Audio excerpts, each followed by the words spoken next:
나눌까요? 주님의 사랑으로 축복합니다. 주님의 사랑으로 축복합니다. 오늘 예배하는 우리 모든 물빛, 키즈, 프리틴, 틴즈, 우리 또 예배하는 우리 모든 성도님들에게 하나님의 은혜와 평강이 충만하시기를 간절히 소망합니다. 여러분은 예수님을 만난 경험이 있으신지요? 만나셨다면 그 이후로도 예수님을 또 만나고 계시는지요? 아니면 언제 예수님을 만났던 데가 언제였더라 그러고 계시지는 않는지요? 예수님을 만난 그때가 가물가물 그렇게 기억되지는 않으신지요? 여러분이 믿음을 갖게 되었을 때 예수 그리스도의 사람이 되었다는 것을 우리가 고백하고 결단했다면 그때 예수님을 만난 경험, 그것으로 충분하던가요? 아니면 오늘 이 자리에서도 예수님을 다시 만나야 된다는 영적인 열망과 갈망, 영적인 목마름이 여전히 남아 있는지요? 오늘 말씀에 베드로가 등장하는데 누가복음 4장에 보면 예수님께서 베드로의 장모의 열병을 고쳐주는 사건이 기록되어 있습니다. 그러니까 오늘 본문 이전에 이미 베드로는 장모의 열병을 고침받은 그런 은혜를 경험했던 시간이 있었습니다. 또 요한복음 1장에 보면 베드로는 자기의 동생 안드레를 통해서 예수님께 인도함을 받았다라는 걸 알게 됩니다. 그러니까 다시 말해서 안드레의 전도를 받아서 예수님을 믿게 된 베드로였습니다. 그러니까 이미 예수님을 만났고 예수님께 은혜도 입었고 예수님의 제자가 되었음에도 불구하고 예수님을 다시 만나는 그 장면이 오늘 본문에 소개되고 있는 것이죠. 그냥 우연히 지나가다가 만났겠지, 일상적으로 만나는 것, 그런 것이 아니라 제대로 정면 충돌해서 만나는 장면이 오늘 본문 속에 나타나고 있습니다. 저는 중학교 때 예수님을 믿어서 그때 거듭남을 알게 됐고 예수님의 십자가와 부활을 믿게 되었습니다. 물론 우리 친구들처럼 어린 시절부터 교회는 다니기는 시작했지만 중학교에 돼서야, 중학생이 돼서야 예수님을 고백할 수 있게 되었습니다. 정말 그때 주님을 제대로 만났고 그때 받은 은혜로 지금까지 신앙생활을 하고 어쩌면 지금도 목회하고 있는지 그런 생각을 해보게 됩니다. 그런데 그 이후로 내가 예수님을 만났는가? 여러분 어떻게 생각했어요? 우리 친구들 어떻게 생각했어요? 그 이후로도 제가 예수님 만났을까요? 못 만났을까요? 혹시 못 만났다 할까 봐 걱정되면서 물었는데 감사합니다. 계속 만났고요. 그리고 계속 만나야 된다고 생각합니다. 내가 예수님을 만난 지가 언제였더라? 아니 무슨 예수님을 또 만나야 된다고? 그게 무슨 말이지? 그냥 예수님 한 번 만나고 이렇게 교회 다니면 되는데 신앙생활 하면 되는데 굳이 예수님을 또 만나야 된다고 그래? 혹시 이런 생각을 하고 있다면 오늘 말씀은 바로 그분들을 위한 설교라고 해도 틀리지 않을 것입니다. 우리가 항상 예수님을 만나야 되고 이미 예수 그리스도를 만난 자가 되어서 이렇게 예배하고 있지만 지금도 예수님은 우리에게 찾아오셔서 다시 만나야 될 그 당위성, 절대성이 있음을 분명하게 말씀을 드립니다. 베드로가 왜 정면으로 만났다는가 말씀드린가 하면 여러분 밤새 베드로는 물고기를 잡다가 한 마리도 잡지 못했습니다. 그러니까 밤새 그물질을 했지만 그 일에 실패했다는 겁니다. 날이 훤히 밝은 시간에 그물을 씻고 있었어요. 여러분 그물을 씻는다는 게 어떤 의미일까요? 그물을 씻는 거. 우리 친구들은 혹시 알려나? 한마디로 우리 어른들 하는 말로 종 쳤다는 거예요. 날 샜다. 그물을 잘 씻어서 정리해 두어야 다음날 다시 가지고 나가서 조업할 수 있기 때문에 그물을 씻는다는 것은 그날 그 일이 다 끝났다라는 것을 의미합니다. 바로 이때 호숫가에 배가 두 척이 있었는데 예수님께서 베드로의 배에 올라타십니다. 그리고 베드로에게 배를 좀 육지에서 떼어라 이렇게 말씀하신 후에 조금 떨어진 배에서 해변에 모여든 그 사람들에게 말씀을 가르치십니다. 그렇게 말씀을 가르치신 후에 베드로에게 더 깊은 데로 가자, 깊은 데로 가서 그물을 내리고 고기를 잡거라 이렇게 말씀하십니다. 이에 베드로가 뭐라고 대답하던가요? 우리가 밤새도록 고기를 잡았는데 한 마리도 잡지 못했습니다. 헌탕을 쳤습니다. 그럼에도 불구하고 주님이 말씀하시니 그 말씀에 의지해서 내가 그물을 내리겠습니다. 그렇게 순종하는 베드로의 모습이 나타나고 있습니다.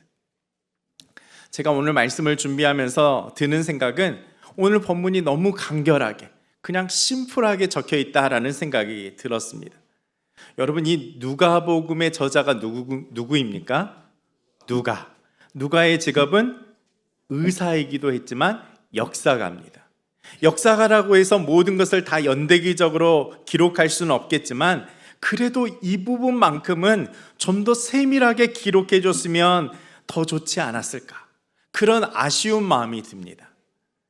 왜냐하면 여러분 한번 생각해 보세요. 예수님이 야 깊은 데로 가자 그랬을 때 yes sir 하고 깊은 데 가서 그물을 내렸는데 밤새 허탕쳤던 그 바다에서 아니 이게 웬일입니까?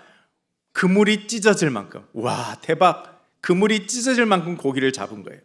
이렇게 간결하게 사건이 끝날 수 있는 그런 장면 같은데 실은 예수님께서 깊은 데로 가서 그물을 내리라 그렇게 했을 때 이 베드로의 마음에는 아주 복잡하고 미묘한 심리 감정들이 솟구쳐 올랐을 거라고 생각됩니다. 베드로가 어떤 마음이었을까요?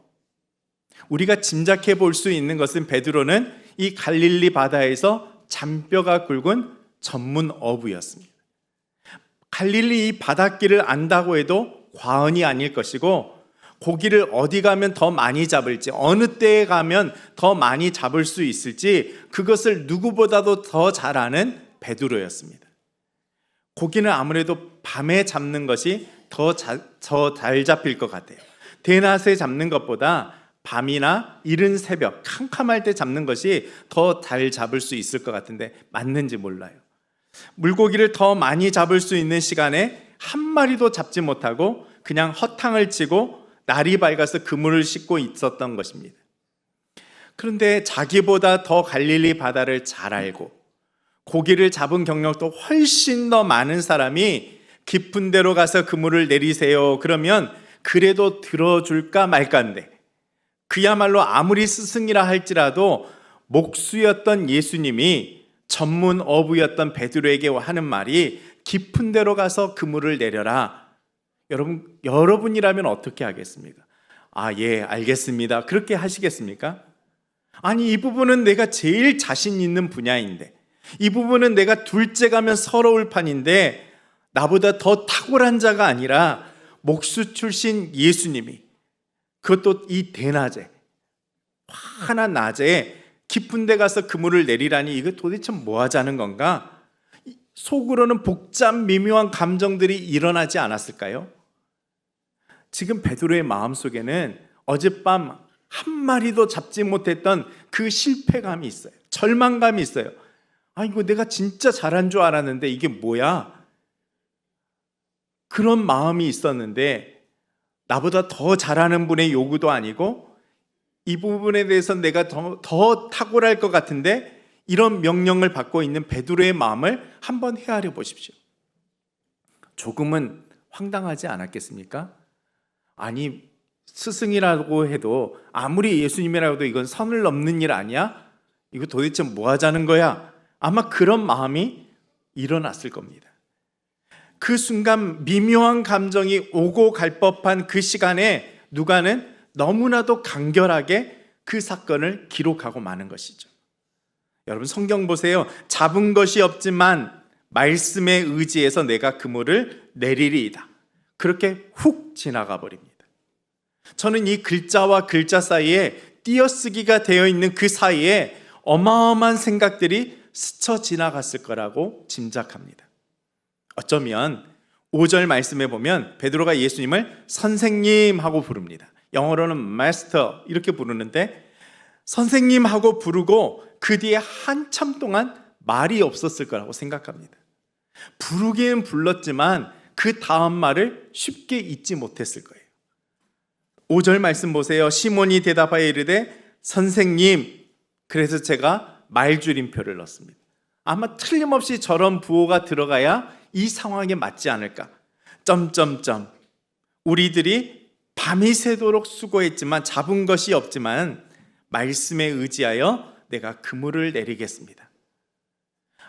이 베드로의 마음에 자존심 상해 있지 않았겠습니까? 어제 밤새 수고했지만 아무것도 잡은 것이 없는 그 실패를 경험하고, 그것도 목수 출신 예수님께서 더 깊은 데로 가서 그물을 내리라는 이 말은 어떻게 보면 베드로에게는 굴욕적인 장면일 수도 있습니다. 근데 그때 베드로가 뭐라고 대답합니까? Yes, sir. 하겠습니다. 순종을 결단합니다. 그 말씀을 듣고, 예수님의 말씀을 듣고 순종을 결단하는 것이 너무나도 간단하게 보이지만, 그럼에도 베드로는 그 순간에 주님의 말씀을 듣고 순종을 결단하고 있습니다.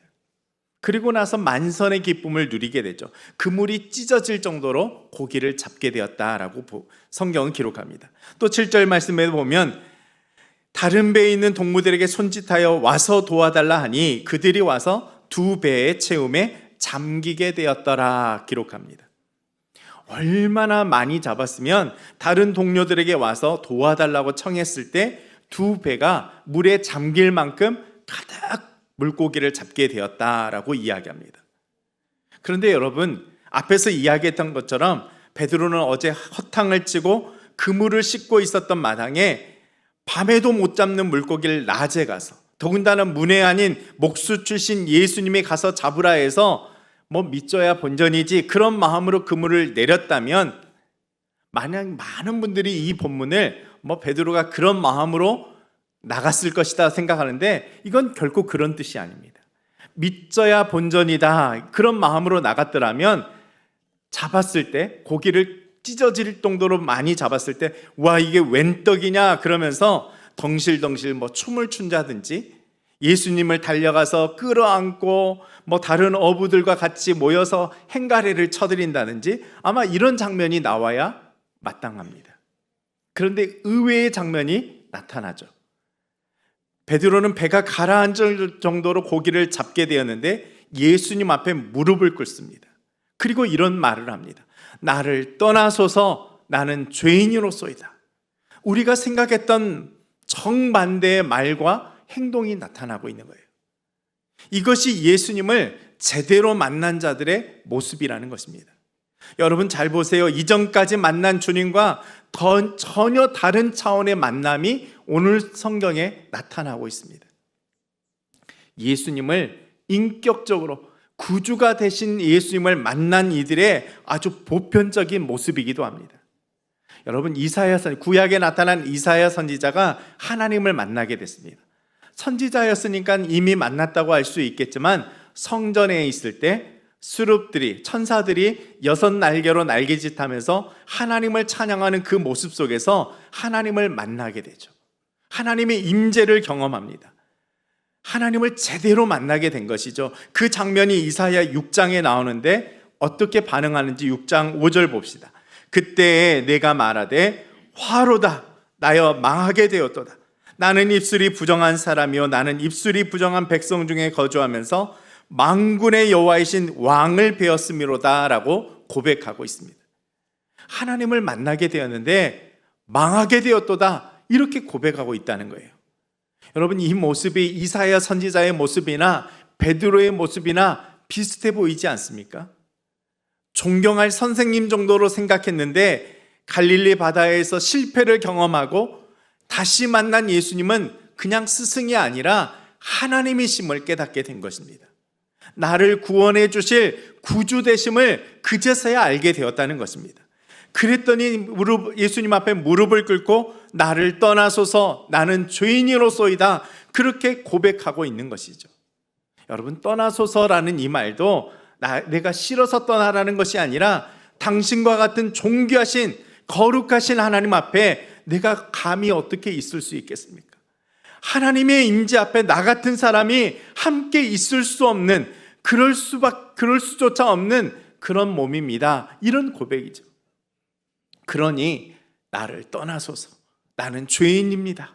이런 고백을 하고 있다는 것이죠. 이런 모습이 하나님을 제대로 만난 자들의 일반적인 모습이라는 것입니다. 어떻게 나 같은 자에게 이런 은혜를 베푸십니까? 왜 나 같은 자를 이렇게 사랑해 주시는 겁니까? 내게 이런 죄악이 있는지 몰랐습니다. 그럼에도 나를 찾아오시고 나를 구원해 주시고 나를 사랑해 주신 하나님, 내가 죄인입니다. 이런 고백을 하게 되더라는 것이죠. 여러분, 주님과 이런 만남을 아직도 갖지 못하고 계시다면 우리 주님이 광양대광교회 오늘 이 자리에 다시 찾아오실 이유라는 것입니다. 여러분, 주님을 제대로 만나셔야 됩니다. 나를 떠나소서 나는 죄인입니다. 이 만난 자들이 경험했던 이 마음과 믿음의 고백이 여러분의 입술에도 있기를 간절히 축복합니다. 여러분, 구약에서 야곱도 하나님을 보면 죽을 것 같다는 이야기를 했고, 모세도 하나님 앞에서 그 영광이 지나가는 뒷모습만 봐도 얼굴이 빛났던 그 상황에서 내가 죄인입니다, 이런 고백을 했다는 거예요. 여러분, 하나님을 만난 자의 고백에 입술의 고백은 내가 죄인 된 것, 하나님 앞에서 내가 얼마나 보잘것없는 연약한 존재라는 것을 깨닫게 된다는 것입니다. 여러분, 우리의 인생 가운데도 이런 만남이 있게 되기를 축복합니다. 여러분, 지금 베드로는 자신이 가장 잘하고 누구보다도 탁월한 그 부분에서 실패를 경험하고 있습니다. 아마 우리들 중에서도 내가 사업을 하면 하는 것마다 잘 돼, 무슨 일을 벌렸다면 돈이 막 저절로 굴러들어. 제가 이민교회에 있을 때 그 초창기에 이민 오신 어떤 장로님이 그러시더라고요. 이렇게 길거리에 가면 돈이 굴러다니는 게 보인대요. 어떻게 하면 돈을 벌 수 있는지가 보이더래요. 그러니까 그렇게 사업을 하시는 분들을 보면 사업의 수완이 있더라고요. 그런데 막다른 골목에 놓였을 때 하루아침에 사업의 위기를 맞게 되는 경우가 우리 인생 가운데도 있습니다. 건강에 자신이 있어요. 매일 아침마다 운동을 하고 건강도 잘 챙기고 몸에 좋다는 거 잘 먹으면서 그렇게 건강에는 자신이 있다고 생각했는데 어느 날 건강에 문제가 생겨납니다. 병원에서 청천벽력 같은 소식을 접하게 됐을 때 우리는 내가 가장 자신이 있다고 여겨지는 부분에서 무너지는 것을 경험하게 됩니다. 나는 사람들과 관계를 잘 맺어. 내가 사람들과 만나면 사람들이 나를 좋아하고 나와 만나는 걸 즐겨해. 그런 인간관계에 자신감이 있는 사람도 어느 날 사람들과의 관계가 꼬이기 시작하고 오해를 받게 되고, 그렇게 좋아하는 사람들이 나에게 등을 돌릴 때 가장 자신이 있던 부분에서 허물어지는 그 순간을 우리 인생 가운데 맞게 되더라는 것이죠. 베드로는 바로 그런 장면이에요. 가장 자신이 있다고 여겨졌던 그 부분에서 굴욕을 느낄 만큼 허물어지고 있는 그 순간에 주님이 찾아오셨다는 겁니다. 여러분, 인생의 위기가 생겨났다면 주님을 다시 만나야 할 기회일 것이고 다시 만날 수 있는 기회라는 사실을 여러분 꼭 기억할 수 있기를 바랍니다.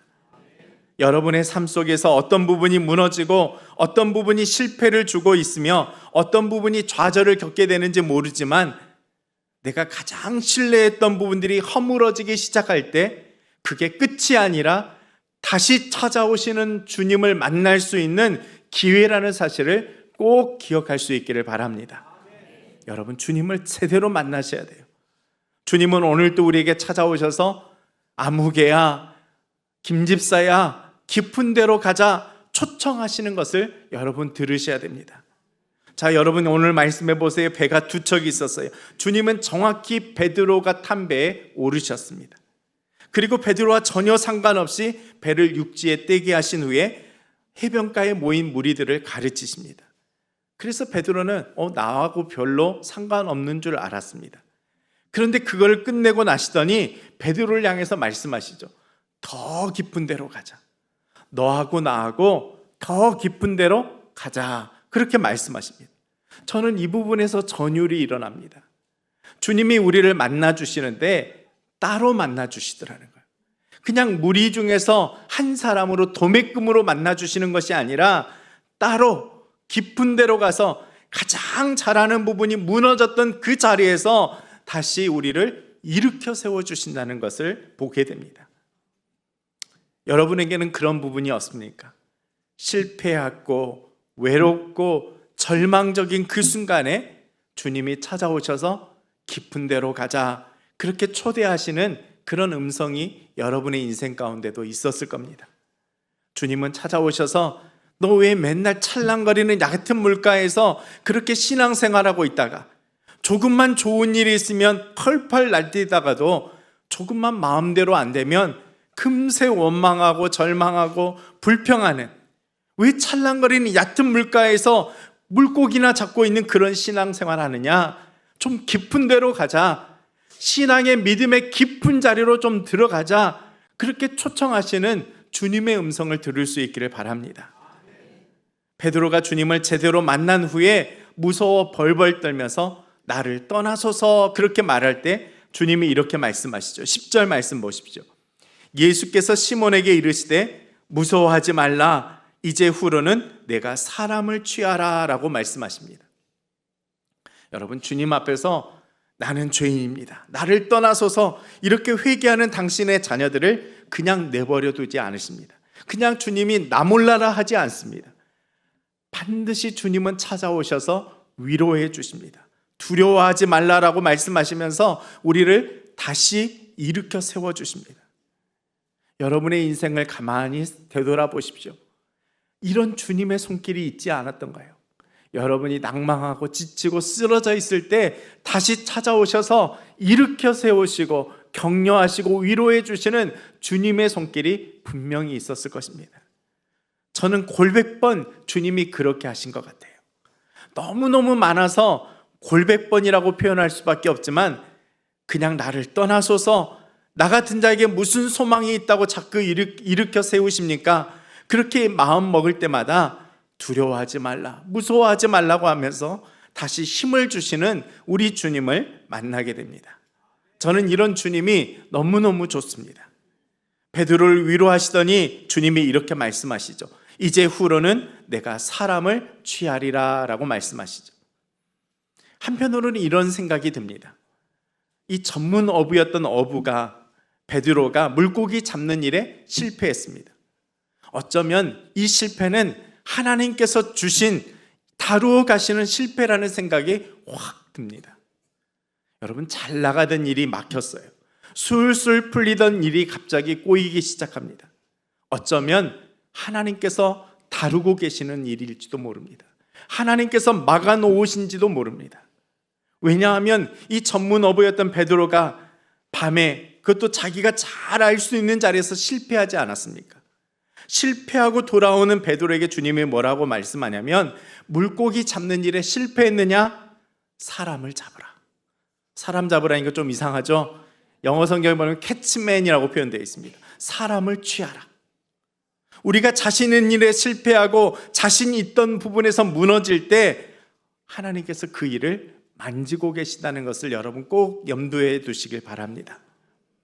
하나님께서 나를 사람 남는 어부가 되게 하시기 위해서, 그냥 물고기나 잡고 돈이나 낳고 명예나 낳는 인생의 쾌락을 쫓아가는 그런 사람이 될까봐, 그런 인생으로 마감될까봐 그 길을 막고 밤새도록 해도 안 되게끔, 그래서 주님을 다시 만날 수 있도록 주님이 다루어 가시는 인생의 여정임을 여러분 기억할 수 있기를 바랍니다.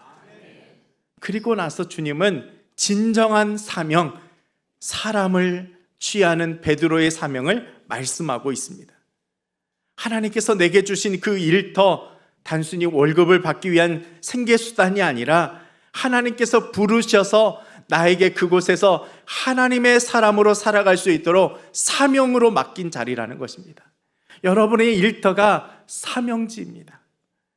여러분이 가장 잘할 수 있다고 생각되는 그 일을 맡기신 것은 그 일을 통해서 하나님 앞에 영광 돌리는 삶을 살아가라는 것입니다. 오늘 또 입교하는 새 친구가 있는데, 이들이 부모의 신앙의 고백으로 유아 세례를 받은 후에 이제는 자신의 믿음으로 결단하고 우리 공동체의 일원이 된 것 아닙니까? 그런데 가만 생각하면 내 믿음의 결단으로, 이 말이 여전히 불편합니다. 내가 믿는다고 하지만 내가 의지적으로 믿는 것이 아니라 주님이 나에게 믿음을 주셔서 우리가 믿는다고 고백하는 것 아니겠습니까? 여러분, 우리의 신앙생활에서 내가가 자꾸 들어가면 우리의 신앙을 점검해 보아야 합니다. 우리 신앙에서는 내가라는 그 영역이 점점 줄어가야 돼요. 하나님이 하라는 것을 따르는 것이 순종이고 하나님께서 맡기신 일을 하는 것이 사명이기 때문입니다. 내가 하고 싶은 것을 하는 것이 사명이 아니라 주님이 맡기신 일을 하는 것이 사명이기 때문이죠. 여러분, 우리 신앙생활이 그런 것 같아요. 내가 하려고 하는 것과 하나님께서 나에게 시키는 것, 그것을 따라가는 것, 이 두 가지가 절묘하게 대치돼야 돼요. 점점 앞의 것은 줄어들고 뒤의 것이 늘어가는 것이 믿음이고 신앙생활이라는 거예요. 여러분, 우리의 믿음은 내가 하려고 하는 것을 하고 사는 것이 신앙이 아니라 하나님께서 원하시고 하나님께서 맡기시는 일을 내가 따라가는 것이 신앙인 줄 믿습니다. 오늘 본문 11절은 이렇게 마무리됩니다. 그들이 배를 육지에 대고 모든 것을 버려두고 예수를 따르니라 라고 말씀합니다. 여러분, 성경에 보면 우리의 성도들의 정체성을 드러내는 단어가 어떻게 나오냐면 그리스도인이라고 나옵니다. 영어로는 크리스찬. 근데 이 말이 성경을 통틀어서 딱 3번 나옵니다. 세상 사람들은 우리를 그리스도인이라고 부르지 않습니까? 근데 실질적으로 우리를 드러내는 단어가 성경의 또 다른 단어로 나타납니다. 그게 뭘까요? 유대인은 아니고요, 제자입니다. 성경에 무려 261번이나 나타나요. 우리들은 예수님의 말씀을 쫓아 따라가는 제자들 아닙니까? 예수님께서 어떤 삶을 살아가셨는지 제자들의 삶을 통해서 보여주게 되고, 예수님께서 어떤 말씀을 하셨는지 제자들의 삶을 통해서 짐작할 수 있는 그 삶을 살아가는 자들이 바로 제자들인 것입니다. 여러분, 우리가 무슨 시험에 합격해서 이 자리에 앉아 있는 것이 아닙니다. 물론 어려운 시험, 고시 같은 것에 패스해서 특권으로 이 자리에 앉아 있는 것이 결코 아니라는 것입니다. 그런데 많은 경우에 신앙생활 하시는 분들이 그렇게 생각하고 믿음 생활하는 분들을 보게 됩니다. 야, 이제 됐다. 내가 합격했으니까, 내가 세례도 받고 내가 집사도 됐고 무슨 장로 권사가 됐으니까 이제 됐어. 이제 내 뜻대로 살아가야겠어. 그렇게 신앙생활하고 있다면 그것은 오산입니다. 잘못된 생각이에요. 예수님은 우리를 향해서 나를 따르라라고 말씀합니다. Follow me. 우리의 생각을 내 맘대로 하고 따라가는 것이 아니라 예수님께서 말씀하신 그 길을, 예수님께서 걸어가신 그 길을 그대로 따라가는 것이 제자의 삶이라는 것입니다. 여러분, 우리가 종교란에 기독교인 적기 위해서 신앙생활하고 있는 것이 아니라는 것입니다. 무슨 자격증 따듯이 제자가 되는 것이 아니라 말씀대로 살아가는 것이 바로 제자의 삶이라는 것이죠. 11절에 그래서 이렇게 가르칩니다. 모든 것을 버려두고 예수를 따르니라. 다른 설명이 필요가 없어요. 이게 끝입니다. 여러분, 생각해 보세요. 이 베드로와 그 동료들이 잡은 배가 어떻게 됐다고요? 물에 잠길 만큼 물고기로 가득 채우게 됐습니다. 그러면 그거 버려두고 예수님을 쫓았다고 그랬어요. 우리는 여기에 관심이 있지 않습니까?